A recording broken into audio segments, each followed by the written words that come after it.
Hello guys, আশা করি তোমরা সবাই খুব ভালো আছো এবং সুস্থ আছো। যাই হোক, আজকের একটা ভিডিও শ্যুট করতে চাইছি আমি, সেটা হচ্ছে স্পেশালি ব্যাঙ্ক নিফটি আর নিফটি ফিফটি নিয়ে।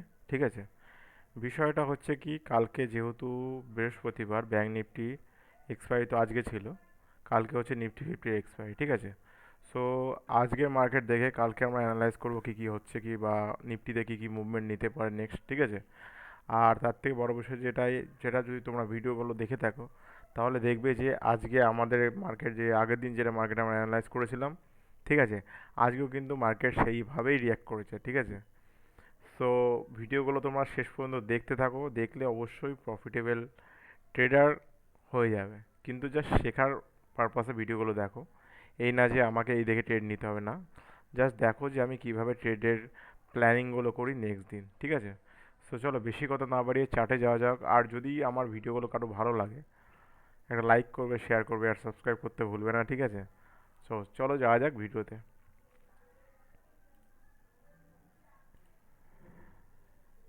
সো দেখো, স্পেশালি প্রথমে খুলেছি আমরা ব্যাঙ্ক নিফটি। ঠিক আছে, ব্যাঙ্ক নিফটি কী করছে বা ব্যাঙ্ক নিফটির মুভমেন্ট কী হতে পারে। ব্যাঙ্ক নিফটি রয়েছে পুরো হাইয়েস্ট লেভেলে। ঠিক আছে, এবার বিষয়টা দেখো, এখান থেকে জাস্ট বোঝানোর জন্য তোমাদের আমি পেন টুলটা নিয়ে নিই এখানে।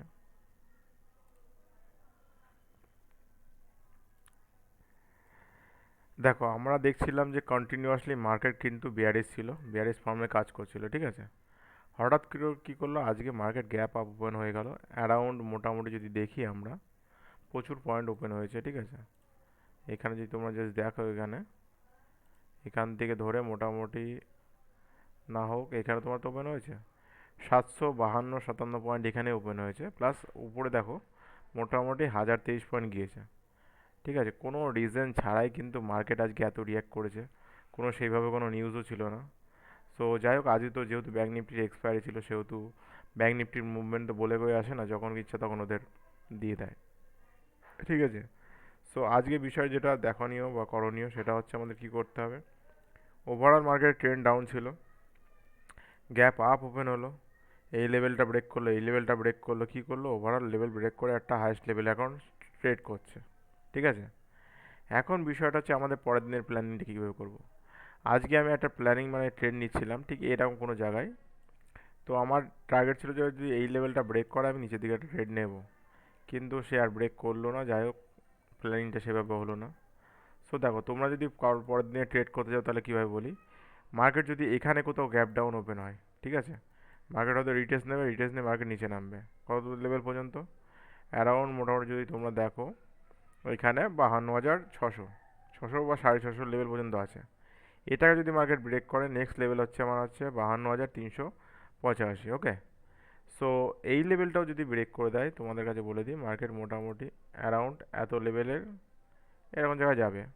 সো এত যাওয়াটাও ঠিক হবে কিনা আমি জানি না, বাট অত হয়তো যাবে না। কিন্তু আমাদের টার্গেটের লেভেলগুলো রাখতে হবে, কারণ ব্যাঙ্ক নিফটির কোনো ভরসা নেই, যখন তখন চলে যাবে। সো 52,072 দেখাচ্ছে, মোটামুটি আমরা 52,000-ই প্ল্যান করব। ওকে, তাহলে এটা গেল তোমার হচ্ছে গ্যাপ ডাউন, কালকে ব্যাঙ্ক নিফটি কীভাবে ওপেন হতে পারে, কীভাবে কী করলে। আর যদি মার্কেট এখানে কোথাও ওপেন হয় এর ভিতরে, তাহলে একটা বড় মোমেন্টাম ক্যাচ করতে পারবে তোমরা, আইদার এদিকে কিংবা এইদিকে। ঠিক আছে, গ্যাপ ডাউন ওপেন হলে হয়তো মোমেন্টাম এরকম দেবে, দিয়ে আবার এরকম নামবে, কিংবা এরকম নামলে এরকম উঠলো, সেটা আলাদা বিষয়। কিন্তু আগে মোমেন্টামটাকে ফলো করতে হবে যে ব্যাঙ্ক নিফটি কোথায় ওপেন হচ্ছে, এখানে ওপেন হচ্ছে, এখানে ওপেন হচ্ছে, না এখানে ওপেন হচ্ছে। যদি আপে ওপেন হয়, ব্যাঙ্ক নিফটি রিটেস্ট নেবে, নিয়ে উপরে টানবে। যেহেতু ব্যাঙ্ক নিফটি হাইয়েস্ট লেভেলে চলছে, ব্যাঙ্ক নিফটির কোনো ভরসা নেই, হয়তো আরও গ্যাপ ডাউন ওপেনে আরও টানছে। কালকে সেই জেকে আমরা চার্ট করব বা প্ল্যানিং করব। ঠিক আছে, সো আমার থিঙ্কিং যেহেতু ওভারঅল ডাউন ট্রেন্ডের দিকে বেশি আছে, কারণ এত বড় একটা গ্যাপ রয়েছে, এই গ্যাপটাকে ফিল করার জন্য মার্কেট মোটামুটি আসতে পারে। আর যেহেতু আজকের ক্লোজিং বা আগের দিনের ক্লোজিং ছিল এখানে, ঠিক আছে, আর তোমরা ভালো মতোই জানো মার্কেট কিন্তু ক্লোজিংকে রিটেস্ট করতে একবার হলেও আসে। ঠিক আছে, যদি এখানে ওপেন হয় খুব ভালো, মার্কেট এখান থেকে একটা বড় মোমেন্টাম পাওয়া যাবে এই দুদিকেই। ঠিক আছে, তাহলে লেভেলগুলো আমি আবার বলে দিচ্ছি। মোটামুটি এখানে যদি 52,088, তো মোটামুটি ধরো 52,034 কি বা 52,000, যদি 52,900 লেভেল যদি এখানে কোথাও ব্রেক করে, তাহলে একটা ভালো মোমেন্টাম এখানে আমরা নিচের দিকে পেয়ে যাবো। মোটামুটি 52,600 পর্যন্ত ফার্স্ট টার্গেট থাকবে, দেন তারপরে 52,300, 80 89 পর্যন্ত টার্গেট থাকবে, ঠিক আছে। আর উপরের যদি লেভেল বলতে চাও মোটামুটি এখানে আমি বলি এখানে যদি মোটামুটি 53,000 ক্রস করে ফেলে, 53,300 তো অলরেডি চলছে এখন মার্কেট, 53,000 মার্কেট ক্লোজ করেছিল। এইবার যদি মার্কেট 53,200 লেভেলটা যদি ব্রেক করে দেয়, মোটামুটি 300 টার্গেট রাখো, 53,300 লেভেলটা যদি ব্রেক করে এই জায়গা কোথাও মার্কেট ওপেন হচ্ছে, সাপোজ এখানে কোথাও মার্কেট কিন্তু আপ ডাইরেকশানে বেশি থাকতে পারে। ওকে, তো দুটো থিঙ্কিং তোমাদের বলে দিলাম কীভাবে অ্যানালাইজ করবো। কারণ যদি তোমরা দেখো চার্ট, তো একটা জিনিস ভালো করে দেখতে পারো যে ব্যাঙ্ক নিফটি কিন্তু হায়েস্ট রেট করছে, ঠিক আছে। যদি 1 ডে চার্ট দেখো তোমরা তাহলে সেটা ভালো করে বুঝতে পারবে যে অ্যাকচুয়ালি ব্যাঙ্ক নিফটি কীভাবে পারফর্ম করছে, ঠিক আছে। দেখো ব্যাঙ্ক নিফটি কিন্তু হায়েস্ট লেভেলের কাছে আছে, প্লাস ব্যাঙ্ক নিফটি যদি এইখানে ব্রেক করে ব্যাঙ্ক নিফটি আরও টানতে পারে। কিন্তু কালকে মার্কেট দেখা যাক, যেহেতু আমরা অ্যাজাম্পশন যেটা সেটা আমি তোমাদের বলে দিলাম যে কালকে মার্কেট কীভাবে দেখতে হবে। ওকে, এটা তো গেল তোমার ব্যাঙ্ক নিফটি। এইবার আসি মেন কথায়, যেটা হচ্ছে তোমার নিফটি ফিফটি। নিফটি ফিফটি যেহেতু এক্সপায়ারি, নিফটি ফিফটি যদি আমি 1 ডে ক্যান্ডেল দেখি তাহলে নিফটি ফিফটি 1 ডে ক্যান্ডেলে কী বলছে আমরা সেটা জাস্ট একটু দেখবো, ঠিক আছে। 1 ডে ক্যান্ডেলে দেখো পুরো বুলিশ ক্যান্ডেল বানিয়ে রেখে দিয়েছে নিফটি ফিফটি। 1 ডে ক্যান্ডেলে পুরো বুলিশ ক্যান্ডেল বানিয়ে রেখেছে, মানে পুরো আপ ট্রেন্ডে রয়েছে মার্কেট, ঠিক আছে, বোঝা গেল, আপ ট্রেন্ডে রয়েছে। এবার মার্কেট এইখান থেকে একটা রিজেকশান যদি নেয়, কেমনভাবে আমরা দেখো চারটাকে জাস্ট দেখবো কীভাবে সেটা দেখো। মার্কেট যদি এখানে কোথাও ওপেন হয়, আমি লেভেলগুলো ড্র করে যাতে তোমার সুবিধা হবে, ঠিক আছে। ব্যাঙ্ক নিফটি সাপোজ যদি এই কোনো রেঞ্জের মধ্যে থাকে তাহলে কিন্তু ট্রেড করা একটু ডিফিকাল্ট, কারণ মার্কেট এই রেঞ্জের মধ্যে থাকতে পারে। যদি এই রেঞ্জ ব্রেক করে মার্কেট একটা ভালো মোমেন্টাম আমরা পাবো, আর বা যদি এই রেঞ্জ ব্রেক করে মার্কেট একটা ভালো মোমেন্টাম আমরা নিচের দিকে পাবো, ঠিক আছে। সো ক্লোজিং পর্যন্ত আমরা দেখবো, সরি এটা নিফটি ফিফটি বলছি, ক্লোজিংটা এরকম দেখবো। লাস্ট আগের দিনের ক্লোজিং আছে এখানে মার্কেট কিন্তু আসতে পারে। তোমাদের লেভেলগুলো আমি বলে দিচ্ছি নিফটি ফিফটির কী লেভেল হতে পারে, যেহেতু কালকে নিফটি ফিফটির এক্সপায়ারি, সেহেতু মোটামুটি 24,300, মোটামুটি 24,350 লেভেল যদি ব্রেক করে,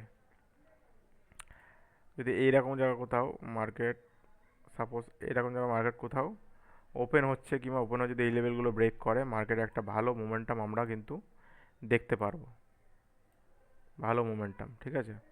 যদি মার্কেট এই লেভেলে কোথাও ওপেন হয় মার্কেট কিন্তু একটা ভালো র্যালি আমরা দেখতে পারবো, কিন্তু যদি এর মধ্যে কোথাও ওপেন হয় তাহলে মার্কেট সাইডওয়েজ থাকার চান্স মানে 99% আমি বলবো, ঠিক আছে। সো যাই হোক, এইটার আর রেঞ্জ যেটা বললাম তোমাদের মার্কেটে এর মধ্যে আমরা দেখবো না রেঞ্জটা। আর যদি পয়েন্ট হিসাবে ক্যালকুলেট করে নিফটি ফিফটি কত রেঞ্জের মধ্যে চলছে সেটা দেখে নিচ্ছে, মাত্র যে 94 পয়েন্টের মধ্যে ঘোরাফেরা করেছে, দেখেছো। এই রেঞ্জের মধ্যে মার্কেট যদি থাকে তাহলে কিন্তু কালকেও মার্কেট সাইডওয়েজ হতে পারে।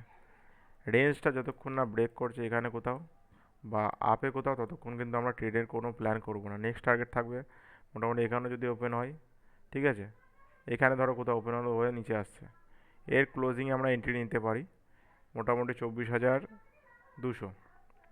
টার্গেট থাকবে আমাদের নেক্সট ক্লোজিং পর্যন্ত মোটামুটি 24,127 লেভেল পর্যন্ত, ঠিক আছে। দেন এটাও যদি ব্রেক করে মোটামুটি 24,065। ওকে, কারণ এর বেশি রেঞ্জ মনে হয় না কালকে নিফটি ফিফটি দেখাবে, আর যদি কালকে যেহেতু এক্সপায়ারি দেখালেও দেখাতে পারে। সো প্ল্যানিংটা আমরা সেভাবেই করবো যে মোটামুটি মুভমেন্ট যেদিকে দেবে সেদিকে আমাদের প্ল্যানিং হবে, কিন্তু রেঞ্জটা তোমাদের বলে দিলাম, এই রেঞ্জটা মানে এই রেঞ্জে আমরা ট্রেড করবো না, ঠিক আছে। এই রেঞ্জটায় আমরা কোনো ট্রেড প্ল্যানিং করবো না, বোঝা গেল। সো যাই হোক, এইটাই ছিল আমাদের নিফটি ফিফটি বা ব্যাঙ্ক নিফটি অ্যানালাইসিস, কীভাবে আমরা যেটাকে দেখি বা চারটাকে কীভাবে দেখবো। সো নেক্সট ভিডিও তোমাদের জন্য পরের দিন নিয়ে আসবো, আর মোটামুটি কিছু ভিডিও রেডি হচ্ছে তোমাদের জন্য, সেগুলো প্ল্যানিংও চলছে, প্রপার প্লে লিস্ট হিসাবে আমি আপলোড করব স্টেপ বাই স্টেপ, ঠিক আছে। সো যাই হোক, চলো আজকে দেখা হচ্ছে। মোটামুটি ব্যাঙ্ক নিফটি তো আজকে মোটামুটি খুব একটা সেইভাবে মুভমেন্ট দিয়েছে প্রথম দিক দিয়ে, কিন্তু লাস্টে একটু সাইডওয়েজ হয়ে গেল, ঠিক আছে। সো এরকম মার্কেটে আমি ওয়েট করেছিলাম যে হয়তো ব্রেকআউট দেবে ওই লেভেলটা, যেটা আমি জাস্ট তোমাদের এখানে দেখাতে চাই, যে এই লেভেলটার জন্য আমি ওয়েট করেছিলাম যে মোটামুটি ব্যাঙ্ক নিফটি যদি এই লেভেলটা কোথাও ব্রেক দেয় আমি এখানে একটা ট্রেড নেব, কিন্তু সেটা হলো না, বা এখানে কোথাও ব্রেক দিলে নেব, কিন্তু সেই প্ল্যানিংটা আর হলো না। সো যাই হোক, আফসোস করে লাভ নেই, প্রথমে একটু মোমেন্টাম ক্যাচ হয়েছিল, এবার চলো, যেটা বলছিলাম যে মোটামুটি আমাকে প্ল্যানিংটা এইভাবেই করতে হবে যে আগের দিনের মার্কেটের অ্যানালাইসিস করে আমরা পরের দিনের মার্কেটটাকে দেখছি, ঠিক আছে? সো যাই হোক, দেখা হচ্ছে নেক্সট দিন নেক্সট ভিডিও নিয়ে। ততক্ষণে সবাই সুস্থ থাকবে, ভালো থাকবে, অ্যান্ড তোমাদের জন্য পুরো বেসিক থেকে অ্যাডভান্স লেভেলে আমি একটা প্লে লিস্ট নিয়ে আসছি। আশা করি তোমরা ভিডিওটা দেখে ট্রেডিং শিখতে পারবে, যেহেতু বাংলা কেরিয়ারে বা বাংলা ইন্ডাস্ট্রিতে ট্রেডিং প্ল্যাটফর্মগুলো সেইভাবে আমি দেখলাম সার্চ করে, সেভাবে কিছু সেভাবে পাইনি, ঠিক আছে? সো তোমাদের সুবিধার্থে আমি নিয়ে আসছি। এখন যদি তোমরা ভালোবাসা দাও অবশ্যই চ্যানেলটা গ্রো হবে, না হলে কিন্তু হবে না। সবই ডিপেন্ড করছে তোমাদের উপরে, দেখো তোমরা কী করবে, ঠিক আছে? দেখা হচ্ছে নেক্সট দিন নেক্সট ভিডিও নিয়ে। বাই।